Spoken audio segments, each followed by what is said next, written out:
여기는 커스터드, 특별한 도시락을 팝니다. 가토 겐, 김도시락 소녀.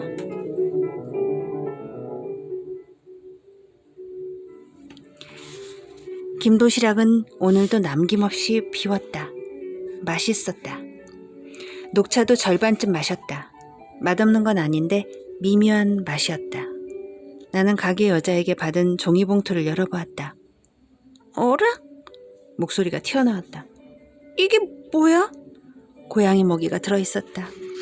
사료가 담긴 작은 봉지였다. 어째서 이런 게 들어있지? 하필이면 나한테 고양이 먹이를 주다니. 서글서글한 표정으로 웃으면서 건네길래 과자라도 주는 건가 싶었는데 고양이 먹이라니. 바보 취급하고 있잖아.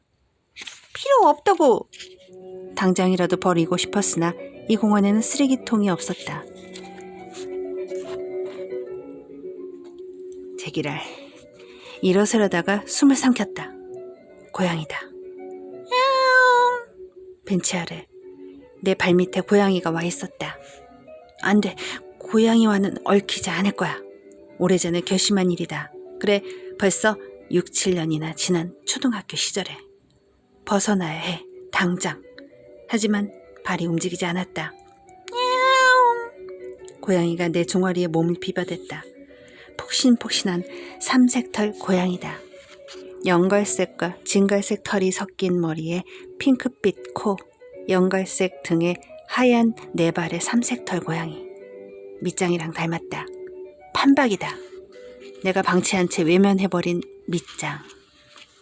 그러고 보니 그때도 나는 공원에 있었다. 물론 여기는 아니다. 언덕 아래의 지하철역 옆에 있는 작은 공원이었다. 그곳에서 나는 밑장을 만났다. 밑장. 내가 그 고양이에게 붙인 이름이었다. 굉장히 마르고 꼬질꼬질했던 밑장.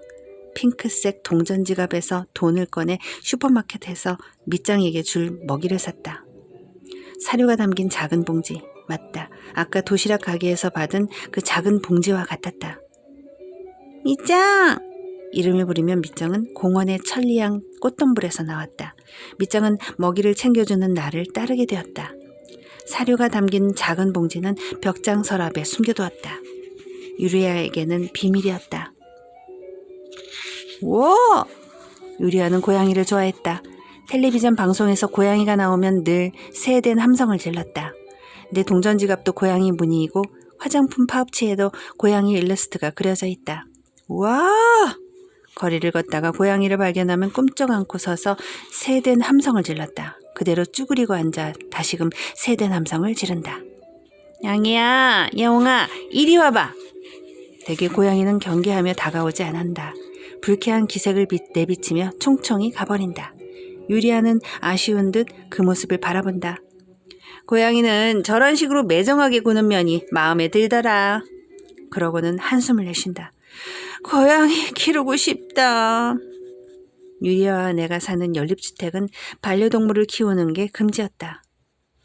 이사가면 되지. 나는 말했다. 그러자. 돈을 모아서 반려동물을 기를 수 있는 건물로 이사가는 거야. 유리아도 입으로는 그렇게 말한다. 그러다 이사에 관한 이야기는 자연스레 한낱 꿈처럼 사라진다. 아마 저금할 여유가 없어서겠지. 어쩔 수 없다. 그래서 나도 밑장을 집에 데려가는 건 애초에 생각조차 하지 않았다. 물론 유리아는 고양이를 좋아하면서도 내게 따끔하게 주의 준 적이 있었다. 기를 형편이 안 되니까 밖에서 고양이에게 먹이를 주거나 하면 안 돼. 책임지지 못할 일은 하지 말아야 해. 책임이라니? 나는 고개를 갸웃거렸다. 이해가 되지 않았다. 평생 돌봐주고 함께 있어주는 것. 그게 책임을 지는 거야. 그런 말을 들었으면서도 당시에 나는 전혀 이해하지 못했다. 밑장과 친해지고 싶어. 날 잘 따랐으면 좋겠어. 그런 생각뿐이었다.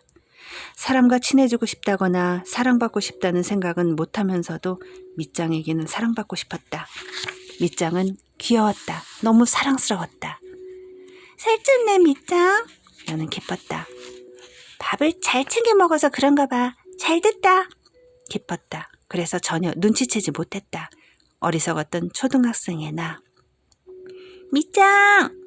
어느 날 밑장은 좀처럼 덤불에서 나오려고 하지 않았다. 밑장!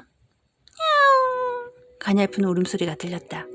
평소의 울음소리가 아니었다. 희미한 울음소리. 밑장? 나는 덤불 속을 들여다봤다. 그리고 눈을 동그랗게 떴다. 밑장이 그것에 누워있었다. 나를 쳐다봤지만 움직이지 못하는 것 같았다. 밑장! 대답을 해온 쪽은 밑장이 아니었다. 눈도 뜨지 않은 새끼 고양이였다. 밑장은 뱃속에서 새끼를 품고 있었다. 밑장은 임신 중이었다. 나는 새끼 고양이들을 보면서도 귀엽다는 생각이 들지 않았다. 큰일 났네. 그런 생각만 들었다. 알아차리지 못했다. 그렇다고 유리아의 말이 무슨 뜻이었는지 전혀 몰랐던 것도 아니었다. 길고양이에게 먹이를 줘서는 안 된다는 것, 책임도 지지 못하면서 그때그때 적당히 돌봐주는 신용을 해서는 안 된다는 것. 유리아는 옳을 때는 옳았다. 밑장 한 마리뿐이라면 밥을 챙겨줄 수 있다. 그러나 몇 마리씩은 버겁다. 밑장은 앞으로도 새끼를 낳겠지? 밑장만이 아니다. 그 새끼들의 또 그 새끼들까지. 끝이 없을 거야. 점점 늘어나겠지. 계산은 서툴러도 그쯤은 상상할 수 있었다. 나는 그 자리에서 도망쳤다. 밑장의 목소리가 귓가에 생생히 와닿았다. 밑장, 배가 고플 텐데 언제나처럼 밥을 먹고 싶을 거야. 새끼들에게 젖을 주니 배가 고픈 게 당연했다. 분명 나를 기다렸을 텐데 틀림없이 앞으로도 계속 밥을 줄 거라고 기대할 텐데. 가냘픈 울음소리도 나를 쫓아왔다. 새끼 고양이의 울음소리. 나는 도망쳤다. 그때 손에 쥐고 있던 사료가 담긴 작은 봉지는 집에 가는 길에 버렸다. 연립주택의 벽장에 감춰뒀던 먹이도 음식물 쓰레기 안쪽에 쑤셔 넣었다. 역 근처 공원에는 가지 않기로 했다. 그날 이후 나는 단 한 번도 그 공원에는 얼씬도 하지 않았다. 도망친 것이다. 밑장과 그 새끼들이 어떻게 됐는지는 모른다. 삼색털 고양이는 나를 올려다보며 울었다. 갸르릉 갸르릉 목청을 높인다. 종아리에 등을 대고 비벼댄다. 응석을 부린다. 밑장. 나는 중얼거렸다. 안 돼, 밑장. 내게 이러지 마. 그날 난 밑장을 버리고 도망쳤어. 밑장만이 아니야. 새끼들의 목숨까지 내버린 채 도망쳤다고. 나는 평범하게 살아갈 수 없는 낙오자야. 게다가 인간 쓰레기야. 밑장. 멀리하는 편이 좋아. 저리 가. 밑장. 아니다. 밑장이 아니야. 밑장은 분명 죽었겠지. 밑장일 리가 없다. 부탁이니까 저리 가. 어딘가로 가버리라고. 제발. 밑장. 제발 떨어져.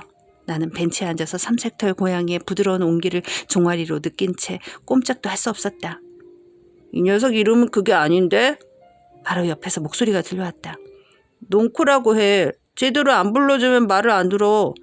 나는 시선을 들었다. 벤치 바로 옆에 남자애가 서 있었다. 농쿠는 맨입을 온 사람이 하는 말은 좀처럼 안 듣는다고. 남자애는 입을 비쭉거렸다. 엄마가 하는 말이라면 조금 듣지만. 이 애는 네 고양이야? 남자애가 고개를 끄덕였다. 우리 집 고양이야. 초등학교 5, 6학년쯤 됐을까? 마르고 자그마한 체형인데도 목소리가 상당히 굵직했다. 좀 더 나이가 많으려나? 그런데 어째서 수요일에 이런 시간에 여기 있는 거지? 그야 나도 남 말할 처지는 아닌 수상한 사랑이지만. 너 중학생이야? 일단 물어봤다. 얼마 전에 막 입학했어. 오늘 학교는 안 갔어? 개교 기념일이라서 쉬는 날. 곧장 반응이 오는 거침없는 답변이었다. 빤히 얼굴을 쳐다봤더니 남자애가 희죽거렸다.